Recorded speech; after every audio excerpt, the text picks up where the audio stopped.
Foundation द्वारा कारगिल विजय दिवस पर भूतपूर्व सैनिकों एवं शहीद जवानों को एम्बुलेंस की भेंट। बोरीवली के विधायक और अथर्व फाउंडेशन के अध्यक्ष सुनील राणे के कुशल नेतृत्व में अथर्व फाउंडेशन ने असम और अरुणाचल प्रदेश द्वारा एम्बुलेंस भेंट कर पूर्व सैनिकों के कल्याण के लिए अपना समर्थन बढ़ाया। इस योगदान के उद्देश्य सशस्त्र बलों में सेवा करने वाले बहादुर व्यक्तियों के लिए आपातकालीन चिकित्सा सेवाओं में सुधार करना है। भूतपूर्व सैनिकों एवं शहीद जवानों के लिए परिजनों के कल्याण के लिए निरंतर कार्य करने वाली संस्था अथर्व फाउंडेशन द्वारा भारत पूर्वोत्तर राज्यों के पूर्व सैनिकों और शहीद सैनिकों के परिवारों के कल्याण के लिए एम्बुलेंस भेंट देकर सराहनीय पहल की है। कारगिल विजय दिवस के अवसर पर बोरीवली पश्चिम के विधायक और अथर्व फाउंडेशन के अध्यक्ष सुनील राणे द्वारा आयोजित एक विशेष कार्यक्रम में माननीय राज्यपाल रमेश बैस ने असम और अरुणाचल प्रदेश की प्रतिनिधियों को एम्बुलेंस की चाबियां सौंपी। इस कार्यक्रम में विभिन्न सशस्त्र बलों के अधिकारी, दिग्गज और पूर्व सैनिक उपस्थित थे।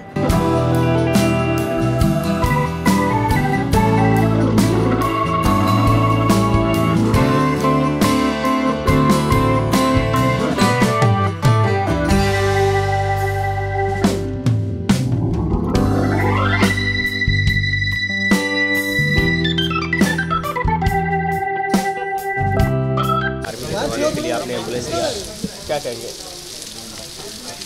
सबसे पहले आज कारगिल विजय दिवस के उपलक्ष्य में 24 वर्ष कारगिल युद्ध के पश्चात आज पूरे हुए। सबसे पहले मैं इस हिंदुस्तान के भारतीय सेना के तीन ही दलों के जाबाज शूरवीर योद्धाओं को, जिन्होंने अपने प्राणों से इस हिंदुस्तान की भूमि को सुरक्षित रखा और कारगिल में विजय दिलाते हुए इतिहास रचा, ऐसे हमारे शूरवीर योद्धाओं को श्रद्धांजलि अर्पित करता हूं, जिन्होंने अपने प्राणों की बाजी लगाते हुए हिंदुस्तान को इस कारगिल युद्ध में इतिहास रचते हुए अपने प्राणों का बलिदान दिया। ऐसे शूर योद्धाओं को नमन करता हूं।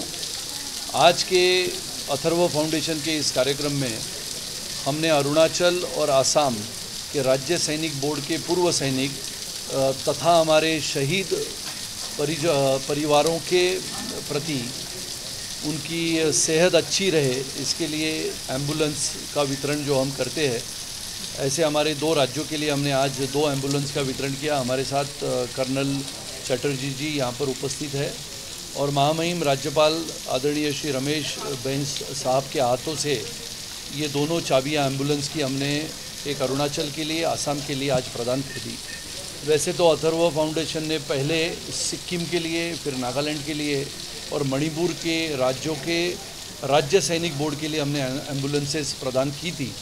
पूरे भारत भर में शहीद जवानों के बेटियों को पढ़ाने के लिए आधुनिकता से हमने सभी बेटियों के घर तक लैपटॉप पहुंचाने का काम किया।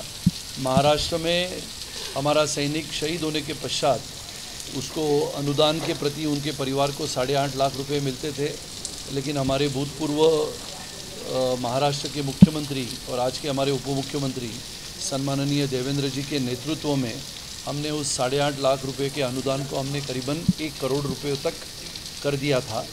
ऐसे अलग अलग कार्यक्रमों के माध्यम से अथर्व फाउंडेशन इस देश में देश की सेवा करने वाले हमारे जवानों के प्रति सच्ची श्रद्धा और सम्मान रखने के कार्यक्रम करते हैं और इसका उद्देश्य यही है कि जो क्षमतावान देशभक्त देशप्रेमी नागरिक है, उन्होंने भी हमारे देश का इतिहास, जो गौरवशाली परंपरागत इतिहास है, सभी युद्ध में भारतीय सेना के जवानों ने अपने पराक्रम से इतिहास रचा है। ऐसे हमारे भारत के सेना के प्रति, तीन ही दलों के सेना के प्रति उन्होंने सम्मान रखने की आवश्यकता है। इसके लिए ये ऐसे कार्यक्रम हम करते रहते हैं और आज ये 2 एम्बुलेंस विशेष रूप से अरुणाचल और आसाम के लिए हमने प्रदान किए। जनता को कुछ मैसेज देना चाहेंगे आज के कार्यक्रम? जनता को आज के कारगिल विजय दिवस के उपलक्ष्य में सबसे पहले मैं शुभेच्छा देता हूँ। आज की आधुनिक पीढ़ी को, युवाओं को और युवतियों को कारगिल का युद्ध उन्होंने पढ़ना चाहिए।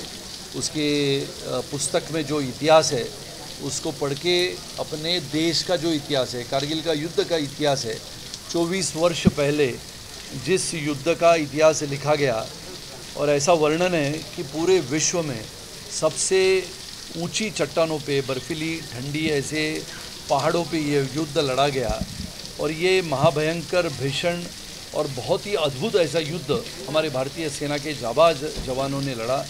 527 अपने सेना के जवान अधिकारी इसमें शहीद हुए। और ये युद्ध का वर्णन तो ऐसा है कि अद्वितीय युद्ध करीबन 19,000 20,000 ऊंचाई पर, पहाड़ों की ऊंचाई पर लड़ा था। और ऐसे हमारे जाबाज शूरवीर जवानों का इतिहास हमारे आज की आधुनिक पीढ़ी ने सोचना चाहिए, पढ़ना चाहिए।